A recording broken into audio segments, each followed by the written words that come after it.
Salve, salve, galera! E aí, tudo bem por aí? Onde você estiver, na aldeia indígena, Rogério, Exato. lá nos ribeirinhos, na área ribeirinha de Rondônia, seja em lugares de fazenda, agricultores, quilombolas, estejam onde você estiver, sintam-se abraçados pela equipe de Geografia. É isso Não é aí, isso, galera. Rogério? Exato, professor. Estamos aí chamando vocês para mais uma viagem geográfica. E hoje nós temos um tema interessantíssimo, Rogério. Exato. Interessantíssimo. Um país, vamos falar para vocês sobre um país que é a todo momento falado nos telejornais, na televisão, que é ao mesmo tempo muito poderoso esse país. Não é isso? Muito E ao bom. mesmo tempo é o contraste, muito pobre. Não é isso? Tem muitas características de país pobre. Mas no geralzão a gente vê ele como sendo um grande protagonista internacional, principalmente na área econômica, Muito que bem. é a China. Muito bem. Então, vamos junto? Vamos lá.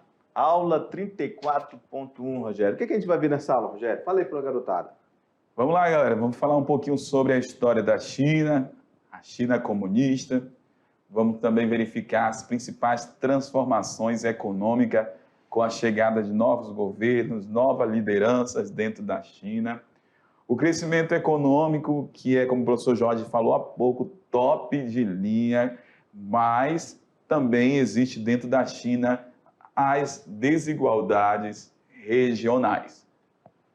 Obviamente que essas desigualdades regionais está relacionado também às sociedades, às pessoas que vivem nessas regiões.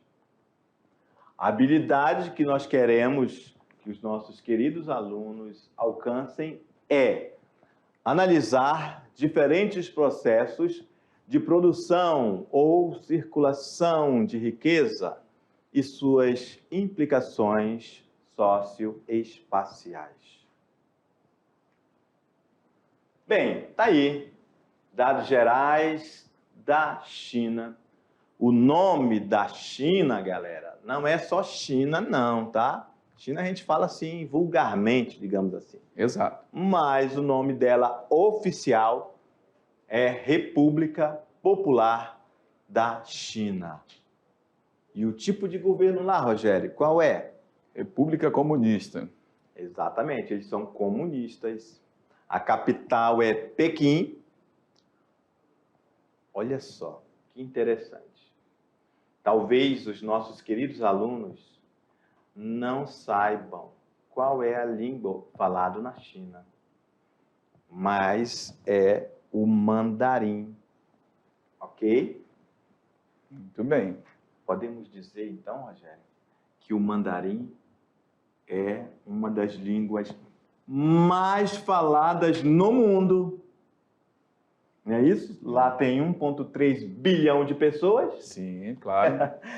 O presidente da China chama-se Xi Jinping. Qual é a localização da China, galera? A China está na Ásia. Exato. Pode até colocar aí, professor Jorge, do lado aí a localização dela na Ásia Oriental. Coloque aí para informação, uma barra Ásia Oriental. E essa Ásia Oriental, quando a gente fala da regionalização do continente asiático, ela também pode ser chamada de Extremo Oriente. Então, o extremo leste da Ásia está localizado aí a China. Beleza. A área é 9.596.961 quilômetros quadrados. Exato. A população, 1 bilhão...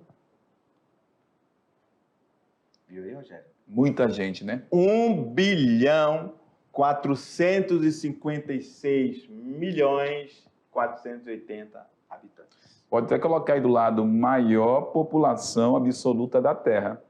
Entre os países a gente vai encontrar na China maior população absoluta. É a população mais numerosa da Terra é a população chinesa. Anota aí, galera. Vamos lá, mais informações sobre a China.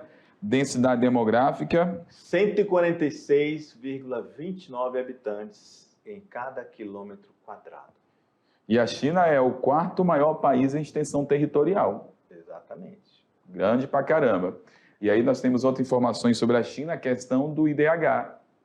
Então aí a gente começa a observar já o IDH, com base no ano 2019, de 0,761, que não é um IDH muito alto, e por isso que a China ela é considerada um país subdesenvolvido emergente. Muito bem.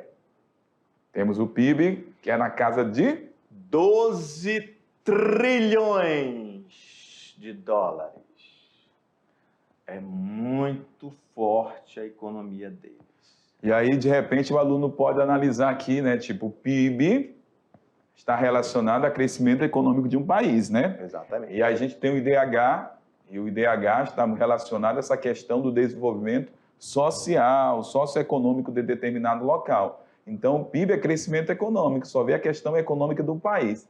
Nem todo país que possui elevado PIB vai oferecer para a população uma excelente qualidade de vida. Por isso que a China, no caso aqui, apesar de ter um PIB elevado, ela tem, vamos colocar, suas dificuldades de ordem social, que acaba possuindo um IDH ainda considerado numa faixa intermediária. E isso é um problema. Então, o aluno tem que entender, vamos aqui rapidinho com ele, professor Jorge, falar o seguinte, ele tem que sempre entender que um PIB elevado não representa que esse país é um país desenvolvido. Para um país ser desenvolvido, ele também tem que ter, além do seu crescimento econômico, qualidade de vida. E para analisar a qualidade de vida, o indicador é IDH. IDH. Certo? Perfeito. Vamos lá. E a moeda? Renminbi. Olha aí, ó. Então, galera, fique ligado que este país aí, faça essas anotações aí, que é muito importante a gente saber sobre a China, ok? Bem, em decorrência das condições naturais de seu território, sua população está distribuída de maneira muito irregular. Aí, pronto. Por que está irregular em todo o território? Está aí o mapa da densidade populacional. Então, a gente consegue observar o que nesse mapa, professor Jorge? Que as maiores concentrações dentro da região do território chinês está próximo ao litoral. Esse litoral, onde a gente vai ter aí do Pacífico, outros mares da China Oriental, é a área de maior densidade demográfica. De acordo com a legenda, ó, quanto mais escura, maior a concentração por quilômetro quadrado. E aqui nós temos uma outra legenda que fala sobre cidades mais povoadas. Então, pode observar que essas cidades mais povoadas da China estão próximas ao litoral também, porque são as áreas mais densamente povoadas. E, por exemplo, nessa região aqui da China, a gente observa uma menor densidade demográfica. Por quê? Porque a gente tem deserto. Nós temos aí o deserto de Gobi nessa região. Uma área de deserto não é uma área tão propícia para a ocupação, apesar de todo o avanço tecnológico. E nessa região mais do território chinês também a gente vai encontrar a Cordilheira do Himalaia, parte desse território que acaba também sendo uma área acidentada que não favorece a ocupação desse território. E frio, né? E também a área montanhosa. Muito bem, montanhosa. Então, geralmente, isso aqui é quase uma regra quando a gente fala do relevo e a questão climática na ocupação. Então, as pessoas aqui dentro da Ásia geralmente vão morar mais próximo do litoral, porque próximo do litoral é onde concentra as menores altitudes, que são as áreas de planícies, e isso favorece a ocupação. Beleza. Aí, a altimetria. Muito bem. A altimetria está relacionada à altitude. do relevo. Muito ok? bem. Então, as áreas em verde escuro aqui, ó, o primeiro, são as áreas que estão ao nível do mar, ok? Que são as áreas de planície, né? Uhum. E essas áreas de planície, se a gente observar, está próximo ao litoral e nas proximidades dos grandes rios, né? Principalmente as áreas de menor altitude. Beleza, aí nós temos áreas de 150 metros até 4.800 metros de altura, Rogério, que está relacionado a essa cordilheira, Cordilheira do Himalaia, Planalto do Tibete Muito bem. e o Planalto do Pamir. Pamir. Outra informação, ó, que a gente vai encontrar nesse mapa também é os principais rios da China.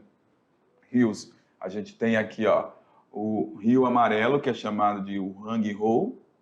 Temos aqui o Yangtze, que é o Rio Azul, que nessa proximidade a gente vai ter aí uma das maiores usinas hidrelétricas do mundo, que é Três Gargantas.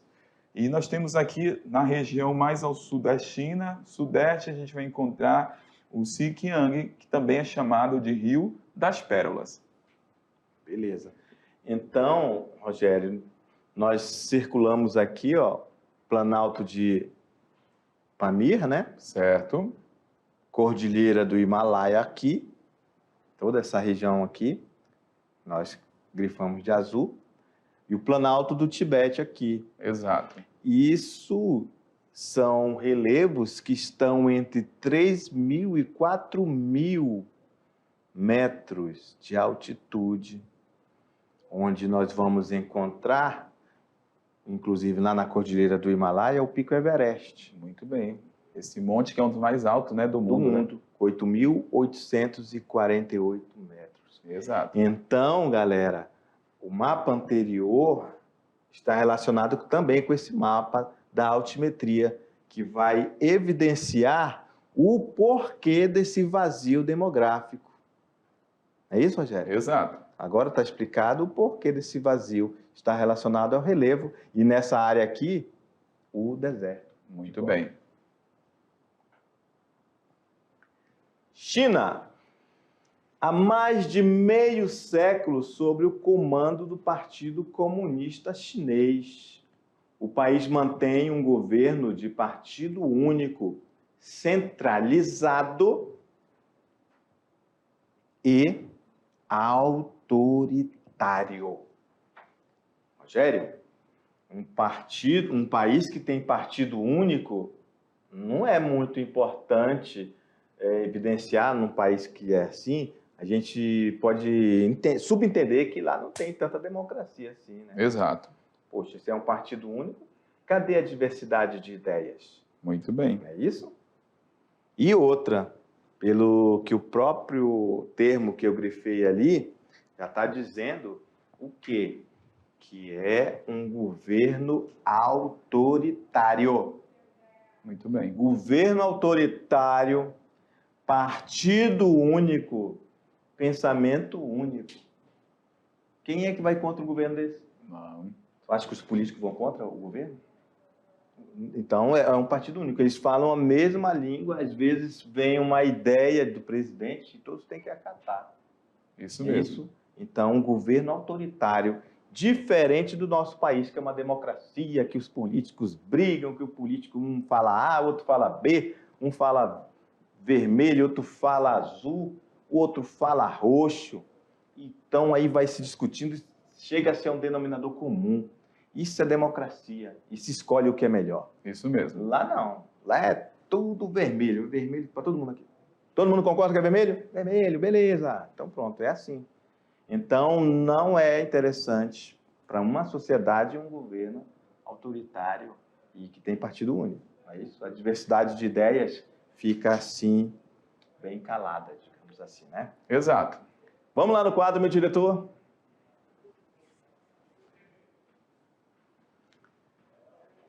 Seus dirigentes exercem controle absoluto sobre quase todas as questões políticas internas com mão de ferro. Vou botar vermelho porque isso aqui realmente é importante, ó. Controle absoluto sobre quase todas as questões políticas internas com mão de ferro.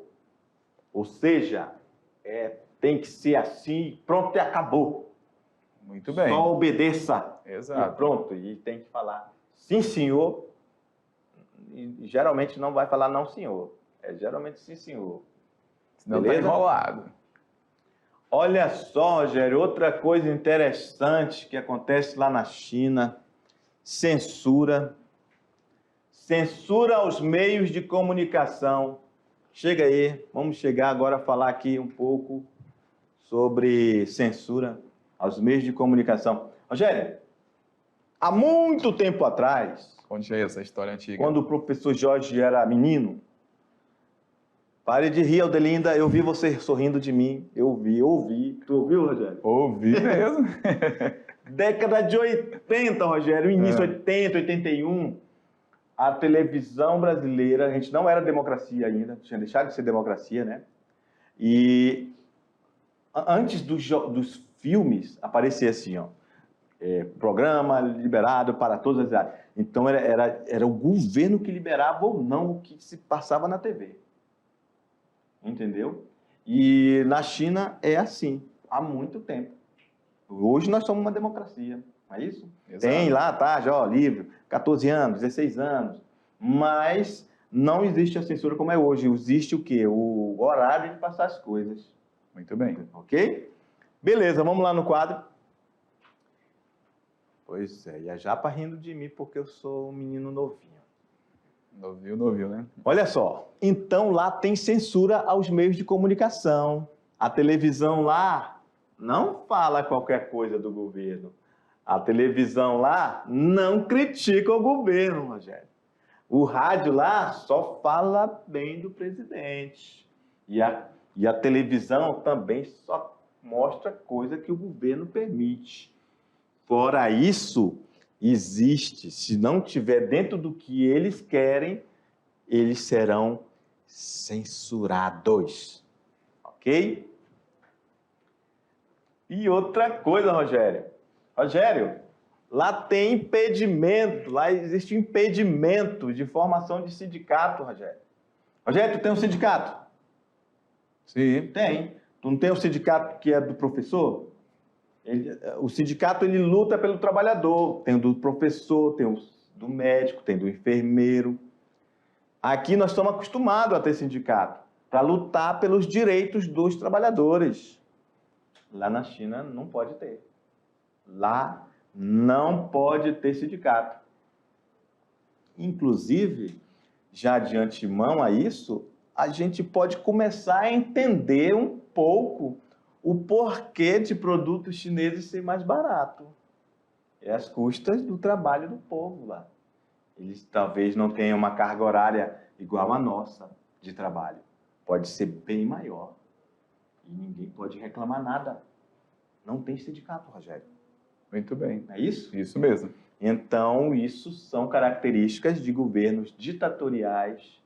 É isso que censura, que oprime e que coloca apenas informações que eles querem que saiam na televisão lá da China. Exato. Ok? Ok, vamos lá no quadro. E também, Rogério, já expliquei, ó, não tem democracia. Se o partido é único, não há diversidade de ideias. Exato. Então, vamos falar um pouco agora sobre essas transformações econômicas dentro da China. A China é uma república comunista que visa desenvolver os princípios de uma sociedade socialista. Contudo, não são observados no país práticas econômicas de cunho liberal, pois muitos consideradas aí capitalistas, ó, por muitos considerados capitalistas. Então, olha só, a gente consegue observar que China, com o passar do tempo, ela teve toda essa questão da abertura econômica, né, professor Jorge?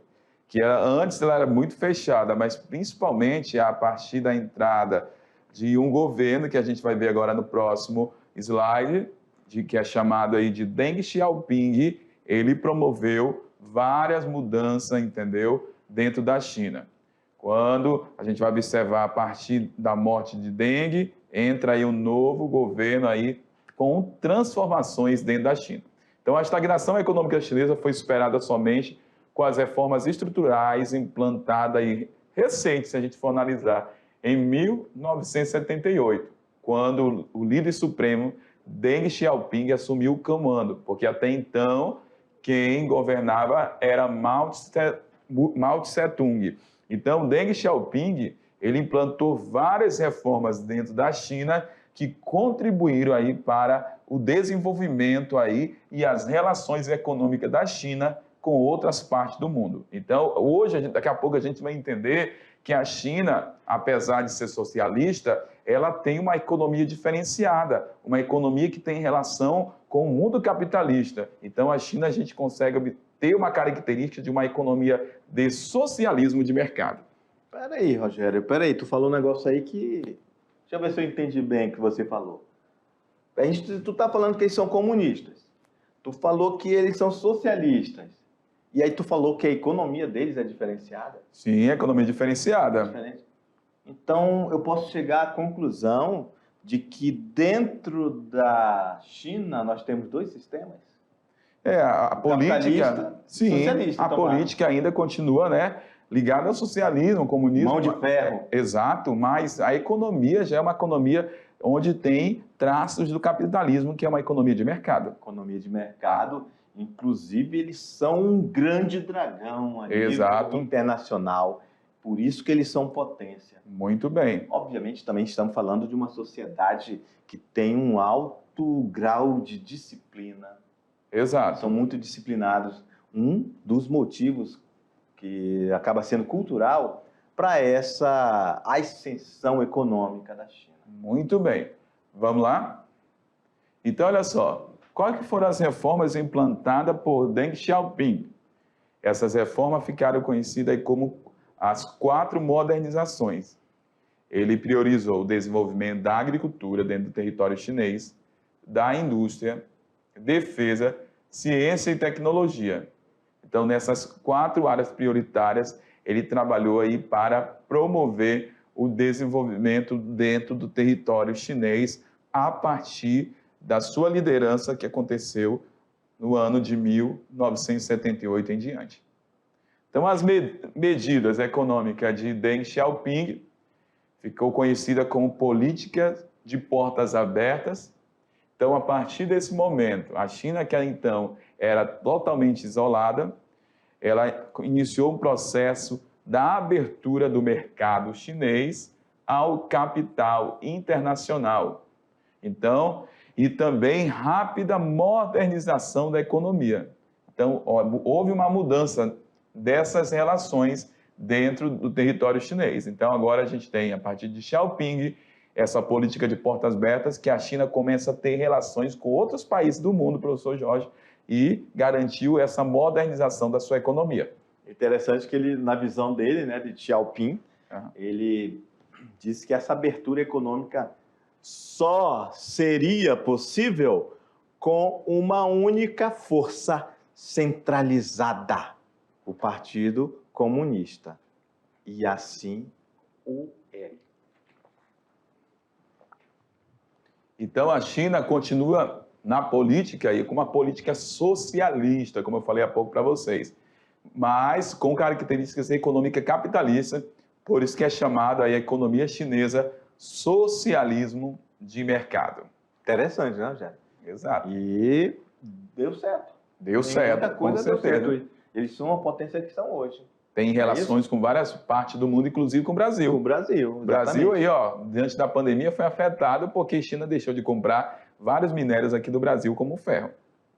E outra situação interessante é que a China é um dos maiores parceiros comerciais do Brasil. Exato. Na verdade, Rogério, a gente pode desafiar nossos queridos alunos, todas as pessoas que nos assistem, a ver dentro de sua casa os produtos. O que tem anotado lá naquela tarjeta. Exato. Geralmente está escrito Made in China. Muito bem. Beleza. Também, dentro do governo de Deng Xiaoping, ele estabeleceu, lá na área do litoral, a criação de zonas econômicas especializadas, as ZEE, que foram favorecidas pela redução ou isenção de impostos e também por uma legislação flexível. Essas áreas se tornaram alvo de grandes investimentos estrangeiros, sobretudo do Japão, dos Estados Unidos, as zonas econômicas da China. Então, ele preparou. Uma coisa, galera, é o seguinte, falar de industrialização numa determinada cidade, num determinado local, e essa área, professor Jorge, de repente não ser estruturada. Então, essa área foi planejada pelo governo chinês para receber diversas empresas. Então, ele trabalhou na estruturação daquelas zonas econômicas, estruturando comportas, rodovias adequadas, vamos colocar equipamento de ponta que favorecesse essas relações de exportações e importações dentro da China. A infraestrutura, né? Exatamente. Portos sofisticados. Muito bem. Telecomunicações avançadas. Isso mesmo. Serviços de internet e telefonia. Muito bem. A contento, não é isso? É isso aí. Vamos lá. Observar lá. Ó, e capital estrangeiro aí. É uma China agora que tem a sua abertura econômica. A localização das zonas industriais, zona econômica especial, também próximo ao litoral, onde concentra a maior parte das cidades chinesas, nessa porção leste do território chinês. Certamente aí, um ponto bem interessante que a China está banhada pelo Oceano Pacífico. Esse oceano que acontece maior parte das relações comerciais do mundo. Muito importante. Então, Rogério, olha só, eles centralizaram as zonas econômicas espaciais, ou seja, suas zonas industriais, banhadas pelo Oceano Pacífico. Isso mesmo, nas zonas... Não é isso? Exato. Muito bem. Temos aqui os centros industriais chineses, as zonas econômicas mais uma vez, o litoral, para você entender, que está tudo próximo do litoral. Nós temos nesse laranja aqui mais claro, área bastante urbanizada e industrializada, e esse laranja aqui mais forte, área de indústria pesada antiga, e amarelo, área densamente povoada, onde domina as atividades agrícolas mais para o interior do continente, né? Um pouquinho mais distante do litoral. Beleza. As entradas de investimentos no país também se deve a inúmeras outras condições favoráveis, entre elas a grande disponibilidade de mão de obra, além de serem qualificadas, Rogério, o salário é baixo, é um baixo custo. Afinal de contas, são mais de 1 bilhão de pessoas à disposição para trabalhar. A existência de um gigantesco mercado consumidor interno. Ei, Jorge, vou te mandar lá para a China, o que tu acha? Tu vai vender picolé lá, tu vai fazer uma indústria de picolé. Muito bem. Pensou vender 1 milhão de picolé por dia? É doido. Vai ficar milionário. Milionário. Me leva para lá também. Vou levar tu e a Aldelinda. Abundância de recursos minerais, também lá tem bastante. Exato. A moderna infraestrutura das ZIs, que vimos anteriormente no mapa, é isso, as zonas economicamente especiais, e a desoneração dos custos de produção, justamente para alavancar essa produtividade industrial deles. E atrair capital externo, estrangeiro, né? E esses meninos não são nada besta, Rogério. Olha só o que eles fizeram. Eles fizeram uma legislação ambiental pouco rígida. Resumindo, deixa o meio ambiente para segundo plano. Queremos produzir. E a maior prova disso é que são um dos maiores, né? Poluidores, como veremos assim. Daqui para frente a gente vai ver isso aí. Aí, ó. Então a China tornou-se um dos maiores exportadores de estudantes universitários. Então a gente tem aí um mapinha, né, com a evolução de 2010 até 2016, essa pesquisa do Ministério da Educação da China, publicada pela BBC. Então a gente observa que a China não para, né? Então, ela está mandando vários estudantes para o exterior, principalmente para os grandes centros tecnológicos, científicos do mundo, para garantir o que? A sua qualificação, e boa parte dessa galera volta para a China para produzir tecnologia, porque existe toda essa questão aí do nacionalismo, né? E interessante frisar, já que você tocou neste assunto, menino, não quero puxar a sardinha para o meu lado não, tá, Rogério? Mas eu vou colocar aqui uma das mais expressivas forças de trabalho que esses estudantes vão estudar lá fora. TI. Tecnologia da Informação. Exato, muito bem. Beleza? E engenharia. Engenharia também. Então, o crescimento econômico e a desigualdade regional da China. Então, houve realmente a prosperidade econômica ocorrida nas províncias costeiras, que é lá no litoral, onde se encontram as zonas econômicas especiais e as cidades portuárias. Aí, toda essa situação de desenvolvimento contrasta, certo, com a estagnação econômica e pobreza das províncias no interior. Ou seja, o litoral chinês é mais desenvolvido, porque no litoral a gente vai encontrar um grande número de indústria, onde reflete aí na prosperidade econômica, e lá no interior da China a gente vai encontrar áreas muitas das vezes pobres, que a sua base econômica ainda é a agricultura, e isso gera estagnação econômica. Rapaz, você fez uma abordagem bonita demais desse texto, papai. Até me arrepiei aqui, Rogério. Você tá doido, Rogério. Você tá fera demais, Rogério. Vamos lá. A Aldelina fica rindo de nós, Rogério. Nas províncias costeiras, com uma economia desenvolvida, a renda per capita da população chega a ser... Caramba, Rogério, olha só. 5 vezes maior do que as províncias com menor desenvolvimento econômico e pobres lá do interior da China. Então, a desigualdade também é muito grande lá. Muito grande dentro da China. Então, nós temos aqui o produto interno bruto chinês. Ele cresceu aí de 150 bilhões para 12,12 trilhões. Se a gente for comparar nesse período aí, de 1978, a gente consegue ver até 2014. Então, em bilhões de dólares, valores de 2010, a gente consegue verificar um grande crescimento também a partir desse ano. Então, um grande crescimento, né, dessa economia, e isso aí é fruto principalmente da entrada depois de Deng Xiaoping, que a China só foi decolando e crescendo, investindo na educação, na qualificação, nas zonas industriais, e aumentou pra caramba seu PIB a partir desses investimentos. Então, a gente pode fazer uma análise desse gráfico, que era estagnada a economia chinesa. Sim, sim. É isso? Olha a alavancagem que deu a partir, por exemplo, de 2006, Rogério. Olha só. Com certeza. Olha só isso. Só cresceu. Só cresceu, e isso daí é fruta aí, desde a entrada de Deng Xiaoping, mesmo de um crescimento tímido, houve o crescimento, mas aí alavancou a partir de 2006. Então, é fruto de todo o trabalho, né, realizado dentro da China. Então, nós temos aí uma informação para vocês que, apesar de a China ter tido um rápido crescimento econômico nas últimas décadas, sua renda per capita continua distante do nível do Japão e da Coreia do Sul. Então, a gente tem aí essa diferença da PIB per capita, né, que seria, no caso, aí por pessoa, essa média aí se comparado com os demais países citados no texto. Coreia, Japão. Japão é um país desenvolvido. Esse aqui que está aqui em cima. É um país desenvolvido. Essa linha aqui, É isso, Rogério? Exato.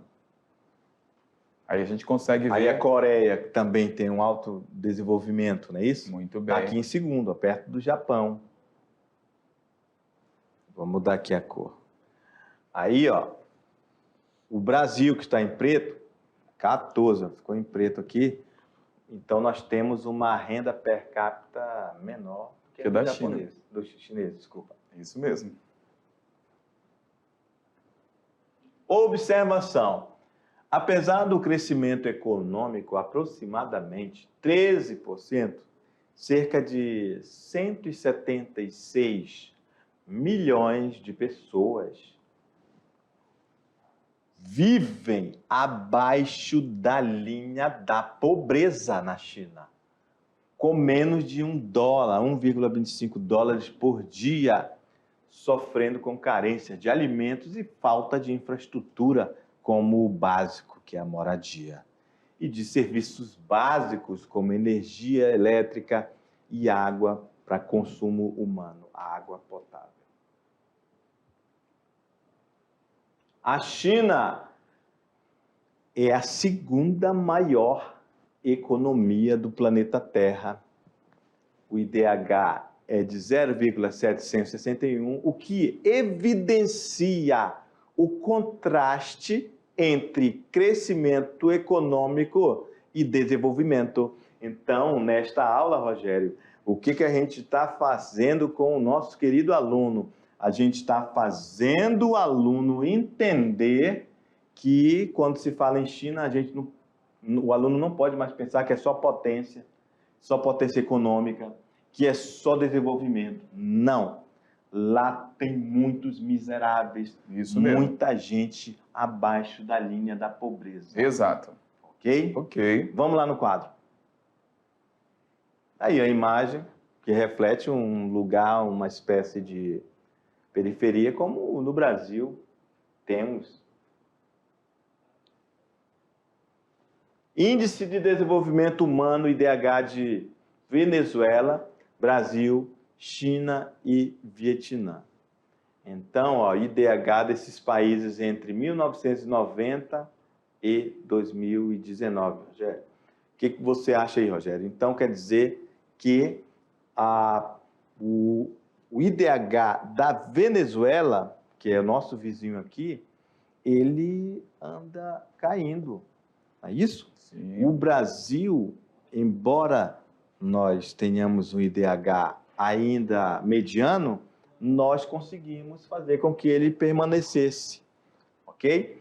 Então, ó, dentre esses países, o IDH da China, ele ainda a gente tem que ressaltar que não está tão à frente do Brasil em alguns momentos. Exato. Não é isso? Muito bem. Apesar do crescimento, né, econômico, aquilo que a gente falou lá no início, né? O crescimento econômico nem sempre reflete na questão da população, né? Da qualidade de vida da população. Isso. Então, lá, isso reflete uma desigualdade até maior do que a do Brasil, Exato. podemos dizer. Porque são 1 bilhão de pessoas. Justamente, a população também numerosa pra caramba, hein? Numerosa. Exato.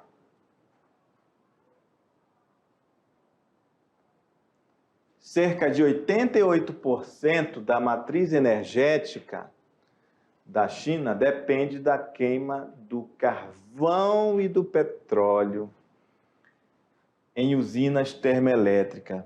Minha Nossa Senhora, Rogério, 88% da energia da China vive queimando carvão e jogando fumaça de petróleo. Exato. São energias não renováveis, poluentes pra caramba. Então, o que aconteceu com a China? Ele se tornou um dos países que mais contribui para a emissão de dióxido de carbono no nosso planeta, na atmosfera do nosso planeta. Isso mesmo. Olha aí as imagens. Então, a China, a poluição lá é muito intensa.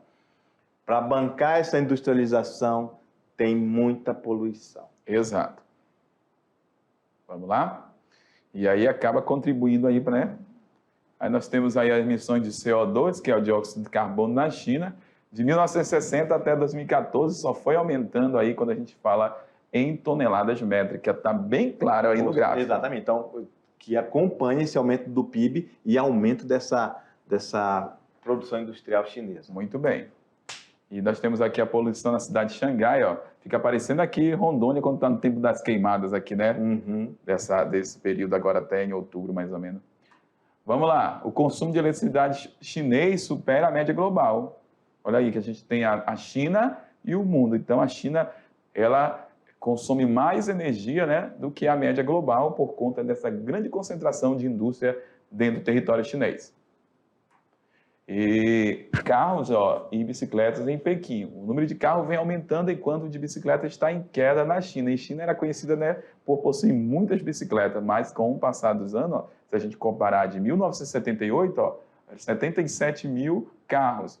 E bicicleta, 5,6 milhões. Em 2018, 8,54 milhões de automóveis e apenas 2 milhões de bicicletas. Então, a gente vê uma mudança aí, né? Uma mudança que acaba sendo triste, porque quanto mais automóvel na rua, certamente mais liberação de poluente para a atmosfera, como o dióxido de carbono.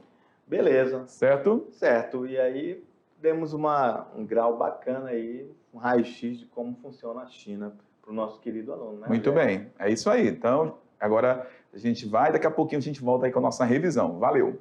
Tchau!